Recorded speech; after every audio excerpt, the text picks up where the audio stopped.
Oleh karena itu para ulama telah menyebutkan tentang hukum menampakkan kemesraan suami istri meskipun suami istri halal. Maka hukum menampakkan kemesraan antara suami dan istri itu adalah buruk, tercela. Bahkan para ulama mengatakan min khawarimil muru'ah, termasuk yang menghilangkan wibawa. Bahkan dicontohkan lebih dalam lagi oleh para ulama bahwa bukan termasuk akhlak yang terpuji suami ketika berjalan dengan istrinya lalu dia meletakkan tangannya di tempat-tempat yang orang itu merasa tidak pantas melihatnya. Misal, seorang laki-laki suami berjalan dengan istrinya, kemudian tangannya diletakkan di pundaknya istrinya, atau tangannya diletakkan di pinggangnya istrinya. Berjalan di tengah masyarakat, orang semua melihat, maka ini termasuk keburukan.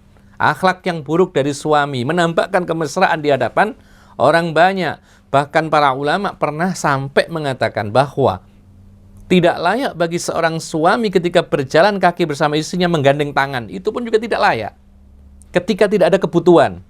Karena apa? Karena ini termasuk babnya menampakkan kemesraan suami istri di hadapan orang banyak. Ingat, orang banyak belum tentu suami istri.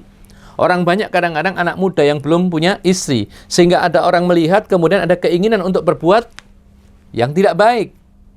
Disebabkan ketika melihat ada orang bermesraan di tempat umum.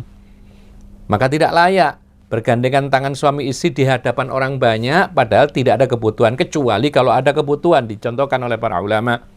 Seperti misalnya ketika tawaf, suami istri kemudian dikhawatirkan kalau tidak dipegang tangannya, terpisah, mudharat.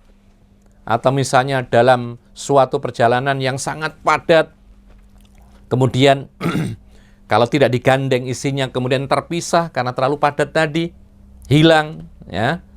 Atau mungkin di suatu tempat yang sangat menakutkan, khawatir tiba-tiba ada serangan, lalu kemudian berjalan suami dengan menggandeng istrinya, maka ini dibolehkan. Tapi ketika tidak ada kebutuhan, maka itu termasuk khawarimul muru'ah, yaitu sesuatu yang menghilangkan wibawa seorang laki-laki.